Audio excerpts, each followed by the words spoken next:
नमस्कार दोस्तों। तो कैसे हैं आप लोग? आशा करते हैं आप लोग अच्छे होंगे और अपना पढ़ाई कर रहे होंगे। तो बिना समय गवाए हम आइए की लेक्चर की ओर बढ़ते हैं। हमने आपको लेक्चर 1 में ही आपको व्याकरण पढ़ाए हैं, उसमें कुछ-कुछ बताए हैं। तो आपको इंट्रोडक्शन क्लास में हम बोल रखे थे आप लोग को कि आप लोग को हम जो आपका बुक होगा हिंदी का, क्या बुक है? आपका गोधुली है। इसको हम ऑनलाइन पढ़ाने वाले हैं आप लोग को और हमारा व्याकरण का जो पोर्शन था, उसको हम ऑनलाइन करेंगे। उसी तरह यानी कि ऑफलाइन करेंगे यानी क्या आपको हम उसको बोर्ड पे पढ़ा के आपको रिकॉर्डेड फॉर्म में देंगे और आपका बुक का जो है उसको हम डिजिटली कवर करेंगे। तो आशा करते हैं आप लोग को ये बात समझ में आया होगा और आगे की ओर हम बढ़ते हैं और आपका क्लास स्टार्ट करते हैं। तो क्या क्लास 10th में जो है क्लास 10th में हम लोग को हिंदी में हिंदी में 10th के लिए ये गोदोली जो बुक का नाम है ये पढ़ना पड़ता है। इसी बुक से क्वेश्चन सब आते हैं।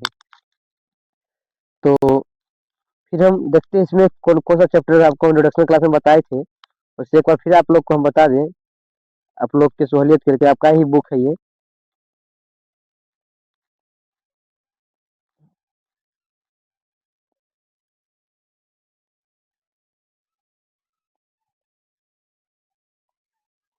देखिए, आप लोग को बता दें उस दिन आपको आप लोग को हम एक आपका होता है गद्यखंड, दूसरा होता है काव्य या पदखंड। तो उस दिन आप लोग को हम क्या लिखे जो भी है, इसमें आपको नज़र आ रहा है यहाँ पे, मिटा दें यहाँ पे, आपको जो ये नज़र आ रहा है बॉक्स में ये पदखंड। अगर आप इसको बढ़िया तरीके से याद कर लेते हैं, जैसे भीमराव अम्बेडकर जी ने क्या लिखे थे, क्या श्रम विभाजन और जाति प्रथा। तो ये क्या है? ये एक निबंध है। अगर ऐसे करके अगर आप याद कर लेते हैं, ज़्यादा नहीं, देखते हैं आपके हम लगा दे रहे हैं स्क्रीन पे, यहाँ पे देखिए, बस इतना ही। इसको आप लोग स्क्रीनशॉट ले लीजिए, बस आप इसको याद कर लीजिए लीजिए तो आपके एग्जाम में इतना तो कन्फर्म है कि आपसे कम से कम 10 नंबर का 10 नंबर का ऑब्जेक्टिव फिक्स है और आएगा, इस बात का हम गारंटी देते हैं। अगर आप लोग इसको बढ़िया तरीके से याद कर लेते हैं तो इससे हम चलते हैं आगे के चैप्टर की ओर। आगे का चैप्टर हमारा क्या है? विश्व की क्या हम पढ़ेंगे? भीमराव अम्बेडकर द्वारा लिखित एक चैप्टर है, क्या है? श्रम विभाजन और जाति प्रथा, जो कि एक निबंध है। हम इस चैप्टर की ओर बढ़ते हैं। लेसन 1 से हम स्टार्ट करेंगे। और आप लोग को बता दें कि हम एक दिन में एक चैप्टर खत्म नहीं करेंगे। काहे के लिए कि कितना बच्चे लोग बोरिंग होने लगे, बोलेंगे सर पूरा चैप्टर एक ही दिन में खत्म कर रहे हैं। तो क्या हम 2 क्लास 3 क्लासेस कर करके एक एक चैप्टर को हम कवर करेंगे। जैसे देखिए आपको लेसन 1 में ही है, क्या है? भीमराव अम्बेडकर जी के बारे में कुछ बताया गया है। क्या है? इनका जन्म 14 अप्रैल 1891 को हुआ है और कहाँ हुआ है? मध्य प्रदेश, जो का एक दलित परिवार हुआ था, ठीक ना? एक साथ बहुत ज़्यादा यहाँ अत्याचार किया गया था। इससे हमारे संविधान के कर्ता या लेखनी किसको बोलते हैं? भीमराव अम्बेडकर को ही बोलते हैं। ज़्यादा नहीं, इनके बारे में इनका जन्म कब हुआ ये याद कर लीजिए। ये कहाँ जन्म लिए थे, कहाँ रहते थे और इनका मृत्यु कब हुआ और क्या-क्या ये है खोज या क्या-क्या इन्होंने लिखे हैं। बस ज़्यादा नहीं, इतना ही आप पढ़ लीजिए तो इसके लिए इस चैप्टर यानी कि इनके परिचय के लिए काफ़ी है। तो एक आगे की ओर हम बढ़ते देखते हैं हमारे चैप्टर में पढ़ना क्या है? क्या है? श्रम विभाजन और जाति प्रथा, हाँ चैप्टर का नाम है।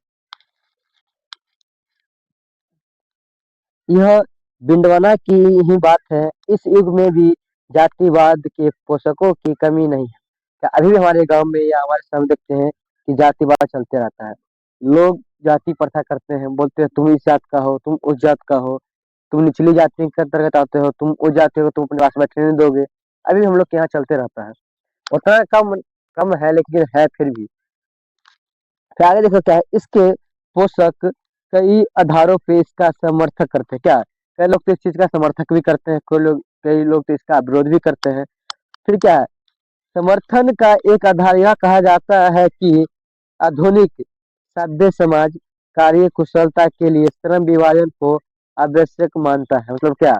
उस टाइम जो था ना, जाति के आधार पर एक काम को क्या गया था? विभक्त किया गया था, बाँटा गया था कि आप इस जाति के तो आप यही काम करेंगे, आप उस जाति के हैं तो वही काम करेंगे। जैसे बताते हैं, आप कोई अपने दिल पे मत लीजिए। जो लोग मोची है, अभी कई लोग क्या करते हैं? अपना ही पेशा करते हैं। जो लोग मोची हो जूता-चप्पल सिलाई करते हैं, जो लोग बुनकर है, वो बुनाई का काम करते हैं। जो लोग क्या बोलते हैं ब्राह्मण कास्ट के हैं, वो लोग क्या पूजा पाठ करते हैं, पंडित जी होते हैं। यानी क्या सब लोगों का काम अलग-अलग प्रकार से अलग-अलग बाँटा गया है। फिर आगे की ओर चलते हैं और चूँकि जाति प्रथा भी श्रम विभाजन की दूसरा रूप है। मतलब क्या? जाति के अनुसार जो हम लोग करते हैं भेदभाव, सब क्या हो, एक श्रम विभाजन के अंतर्गत ही आता है। इसलिए इसमें कोई बुराई नहीं है। इस तर्क तर्क के संबंध में पहली बात तो यह प्रतिजनक है कि जातीय श्रम श्रम विभाजन के साथ साथ श्रमिक विभाजन की भी रूप ले लिया। हम बताए ना आपको, श्रमिक मतलब क्या होता है, जो लोग काम करते हैं उनके जात के आधार पर भी इनको बांट के दिया गया है। श्रम विभाजन निश्चय ही सभ्य समाज की एक सभ्य समाज की आवश्यकता है, परंतु किसी भी सभ्य समाज में श्रम विभाजन की व्यवस्था श्रमिकों के विभिन्न वर्गों के अस्वाभाविक विभाजन नहीं करती है। भारत की जातीय प्रथा एक और विशेषता यह है कि यह यह श्रमिक का अस्वाभाविक विभाजन ही नहीं, बल्कि विभाजिता का वर्ग के दूसरे की अपेक्षा ऊंच नीच भी करार देती है, जो कि विश्व में किसी भी समाज में नहीं पाया जाता है। मतलब क्या कहना क्या चाह रहे हैं, ये कहना यही चाह रहे हैं क्या कि आपको बताए ना, उनके जाति के अनुसार भी लोगों के जाति के अनुसार भी क्या ऐसा ऐसा उन लोग के साथ होते रहता है। क्या बोलते हैं कि आप ये जाति के हैं तो आप यही काम कीजिएगा, अगर आप उस जाति के हैं तब वो काम कीजिएगा। जैसे पंडित पता है ना, पंडित लोग जो होते हैं, लोग क्या करते हैं, ब्राह्मण लोग पंडित जी बनते हैं तो पूजा पाठ कराते हैं। जो लोग जैसे आते हैं तो कोई लोग बुनकर का काम करते हैं, कोई लोग जो धोबी है धोबी कपड़ा धुलाई करते हैं, जो लोग बुनकर हो बुनाई का काम करते हैं, जो लोग मोची हो चप्पल का सीखते हैं। क्या क्या बोले, ये जो है ना एक सामाजिक ही नहीं, एक बहुत ही बड़ा मुद्दा है। क्या है कि लोगों को भी उनके उनके जाति के अनुसार उनका काम में बांट दिया गया है। यहाँ तक आप लोग समझ गए होंगे, तो फिर हम आगे क्या बढ़ते हैं और सेकंड पैराग्राफ में क्या बोलना है।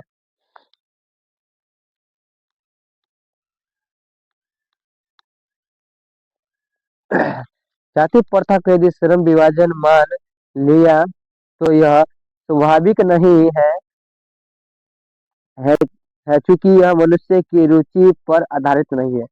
अगर मनुष्य को उनके काम के अनुसार किया जाए तो लोगों को कितना अच्छा लगता है, नहीं हमारा ये काम है, हमारा मन करते हुए काम कर सकते हैं। लेकिन उसको जाति के अनुसार बोले करने के लिए तो किसी भी लोग को बुरा लग सकता है इस चीज के लिए। कुशल व्यक्ति या सक्षम सामाजिक समाज का निर्माण करने के लिए आवश्यक है कि हम व्यक्तियों की क्षमता की सीमा तक विकसित करें, जिससे वो अपने पेशा का कार्य स्वयं कर सके। मतलब क्या, उनको इतना प्रेशर नहीं दीजिए कि आपको यही काम, अगर उनको छोड़िएगा तो अपना पेशा का काम वो खुद भी कर सकते हैं। सही दोस्तों, थोड़ा सा सर्दी हो गया है, इसलिए आप लोग को बीच में थोड़ा सा डिस्टर्ब होना पड़ रहा होगा। क्या क्या थोड़ा सा पानी पीते हैं थोड़ा सा। इस सिद्धांत के विपरीत जाति प्रथा का दूषित सिद्धांत यह है कि इसमें मनुष्य की परीक्षण अथवा उसकी निजी क्षमता का विचार किए बिना दूसरे दृष्टिकोण जैसे माता पिता के सामाजिक स्तर के अनुसार पहले ही अर्थात गर्भधारण के समय ही मनुष्य का पेशा निर्धारित कर दिया जाता है। क्या लोग क्या बोलते हैं कि अब तुम इस जाति के अंतर्गत हो, नहीं बोलते तुम्हारा बाप दादा मेरा गुलामी किया था, तुमको मेरा गुलामी करना पड़ेगा। क्या है, तुम्हारे बाप दादा जो थे या तुम्हारे माता पिता किसान है, तुम्हें भी किसानी करना पड़ेगा, तुम्हें खेती बाड़ी करना पड़ेगा। अगर आपका माता पिता अगर मोची है तो आपको मोची का ही काम करना पड़ता है। लोग क्या करते हैं, बच्चा जन्म लिया नहीं, उसके गर्भ धारण से ही बताता है कि वो क्या करेगा। तो ये गलत बात है ना, किसी के साथ ऐसा करना। फिर देखो आगे क्या बढ़ते, क्या बोला, जाति प्रथा पेशे का दुष्पूर्ण पूर्ण निर्धारण ही नहीं करती, बल्कि मनुष्य की जीवन भर के लिए एक पेशे में बांध देती है। मतलब क्या, अगर तुम्हारे बोल दिया तुम्हारे दादाजी ये करे तो तुमको यही करना है, करना पड़ेगा, तो क्या कर रहा हो, तो आपको जीवन भर के लिए आपको बांध दे रहा है ना कि आपका जो कास्ट है वो कास्ट के अनुसार काम करेंगे।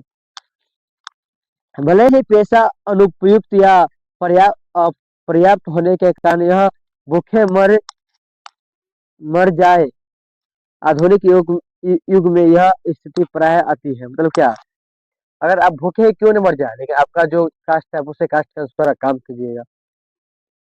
क्योंकि उद्योग धंधे के प्रक्रिया और तकनीकी में निरंतर विकास कभी कभी असमस्त परिवर्तन हो जाता है, जिसके कारण उसे को अपना पेशा बदलने की आवश्यकता पड़ सकती है। मतलब क्या, जैसे देखते थे पहले के फैक्ट्री और लोग में बहुत बहुत सारे लोग एक साथ मिलकर काम करते थे। अभी क्या देखते हैं क्या, तो अभी नया नया युग में नया नया मशीन आया है, कितना मजदूरों का वो खा गया है रोजी रोटी। तो क्या बोल रहा है कि लोग भूखे क्यों नहीं मर जाए, लेकिन लोग क्या चाहते हैं, मेरा विकास अगर इस चीज से हो रहा है, ऐसे कोई व्यक्ति बना रहा था 5 सामान, आज वही मशीन उसी इतना ही देर में अगर 20 सामान बना रहा है तो मजदूर को नहीं रख के मशीन को रखेगा। तो इससे क्या मनुष्य के जीवन पर भी प्रभाव पड़ता है, वो लोग भूखे मरेंगे और काम नहीं करेंगे तो। और यदि प्रतिकूल परिस्थिति में भी मनुष्य को अपना पेशा बदलने की स्वतंत्रता न हो तो इसके लिए भूखे मरने के अलावा क्या चारा रह जाता है? अगर आपको वो काम करने आपसे नहीं हो रहा है तो आप भूखे मरेंगे ना। हिंदू धर्म की जाति प्रथा किसी भी व्यक्ति को ऐसा पेशा चुनने की अनुमति नहीं देती है जो उसका प्रचुर पेशा न हो, भले ही वो उसमें प्रारंभ हो, यानी क्या उसके लिए लायक हो। इस प्रकार के पेशा परिवर्तन की अनुमति होती न देकर जाति तथा भारत में बेरोजगारी का एक प्रमुख और प्रत्यक्ष कारण बनी हुई है। इस कारण हम देखते हैं कि श्रम विभाजन की दृष्टि से भी जाति तथा गंभीर दोषों से युक्त है। जाति प्रथा का श्रम विभाजन मनुष्य की सुरक्षा पर निर्भर नहीं करता। मतलब क्या, लोगों को उनकी सुरक्षा के अनुसार नहीं बोलना चाहिए कि आप यही काम करेंगे, उनको छोड़ आजादी दे दिया जाए तो वो लोग अपनी मन का काम कर सकते हैं। मनुष्य की व्यक्तिगत भावना तथा व्यक्तिगत रुचि का इसमें कोई स्थान अथवा महत्व नहीं रहता है। अगर उसका छोड़ दिया जाए तो कोई महत्व रहेगा? इस आधार पर हमें यह स्वीकार करना पड़ेगा कि आज के औद्योगिक में गरीब और उसकी प्रेरणा इतनी बड़ी समस्या नहीं, जितना कि बहुत से लोग निर्धारित कार्य को अरुचि के साथ केवल विश्व विश्वास करते हैं। ऐसे व्यक्ति स्वतः मनुष्य को दुर्भावना से ग्रस्त रहकर चालू काम करने और काम कम काम करने के लिए प्रेरित करते हैं। ऐसे व्यक्ति में जहाँ हम काम करने वाले न दिल लगाए तो न दिमाग, कोई भी कुशलता कैसे प्राप्त की जा सकती है। अतः यह अनिवार्य रूप से प्रसिद्ध है कि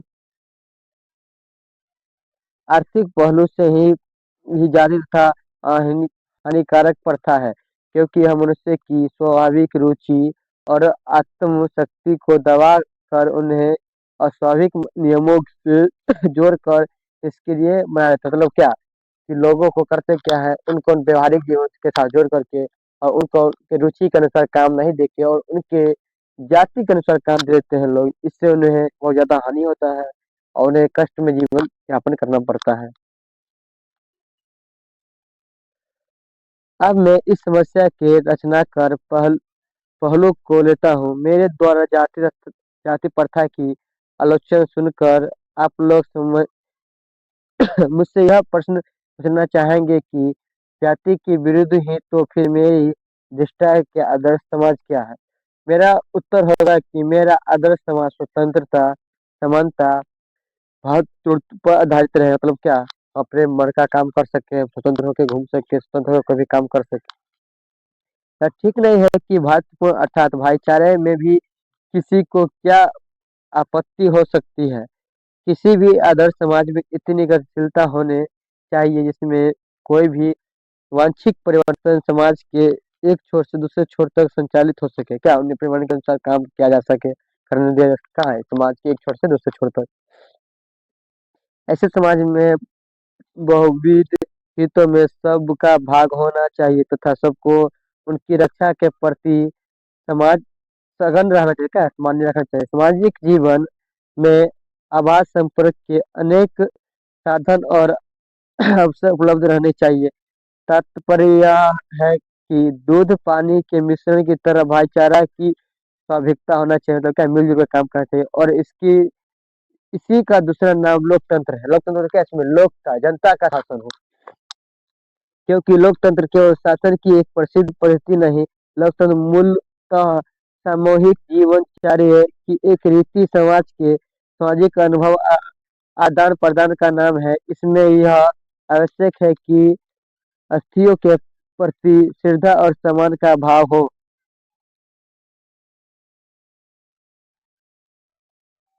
दोस्तों आगे बढ़ते थोड़ा सा, के प्रति श्रद्धा का सम्मान और भाव हो। तो आशा करते हैं आप लोग को यहाँ तक ये चीज समझ में आ गया होगा और आपका चैप्टर यहीं पे द एंड होता है। आपको जितना भी हमने बताया अभी तक, अगर इसमें आप लोग को अगर बढ़िया लगा हो तो हमारे इस चैनल संभव एकेडमी को ज्वाइन करें और लाइक करें और अपने दोस्तों के साथ शेयर करें। और आप लोग देखते तो है लेकिन वीडियो को लाइक नहीं करते। अगर लाइक करेंगे इससे हमारा मानवता बढ़ेगा और हम और ज़्यादा से ज़्यादा मेहनत करेंगे इसके प्रति। जैसे ही आपके लिए हम तो मेहनत कर ही रहे हैं। तो आइए हम देखते हैं आपका क्या है यहाँ पे बोल रहा है क्या? बोध और अभ्यास आपका बुक का जो पर्सन होगा, हमने आज आपको एक दिन में एक ही चैप्टर खत्म कर दिया है। तो आपको अगर चैप्टर बढ़िया लगता हो तो हमारे चैनल को सब्सक्राइब कर ही लीजिएगा। इससे आपका पार्ट से क्वेश्चन अगर आप इतना क्वेश्चन कर लेते हैं तो आपके एग्जाम में ज़्यादा ही आपके लिए बेनिफिट रहेगा। वैसे हम तो यही कहेंगे कि आपकी इस चैप्टर में जो भी है आप एक बार के क्वेश्चन को बनाइए। अगर आपको दिक्कत होता है तो हमारा संभव एकेडमी नाम से एक टेलीग्राम चैनल है, आप उसको आप लोग ज्वाइन कर लीजिए। वहाँ हम आपके ये सभी क्वेश्चन, जितना भी क्वेश्चन है सभी क्वेश्चन का हम विथ सॉल्यूशन के साथ और आंसर के साथ आपके टेलीग्राम चैनल संभव एकेडमी पर अपलोड कर देंगे। वहाँ से आप जाकर उसको लेके लिख सकते हैं। तो हम तो यही सजेस्ट करेंगे कि आप अपने मन से लिखिए। और इसमें देखो हुआ लास्ट में कुछ शब्दार्थ दिया रहता है, अगर आप इस शब्दार्थ को याद करते हैं तो इससे भी क्वेश्चन आने का संभावना रहता है आपके एग्जाम में। इससे आपको दे देगा क्या प्रक्रिया शब्द का अर्थ क्या होता है। आपको 4 ऑप्शन डाल दे, आपको पता है तब ना बोलेगा किसी भी काम को करने की ढंग या रीति को क्या बोलते हैं, प्रतिक्रिया बोलते हैं। तो दोस्तों फिर चलते हैं, तो आपको हम अगले चैप्टर को नेक्स्ट डे पढ़ाएंगे। और आपको हमने एक चैप्टर आज खत्म कर दिया जिसका नाम था क्या, श्रम विभाजन और जाति प्रथा। इसके लेखक कौन थे हमारे, भीमराव अम्बेडकर जी थे। तो चलते हैं फिर हम मिलते हैं आप लोगों से नेक्स्ट वीडियो में। तब तक के लिए जय हिंद, जय भारत।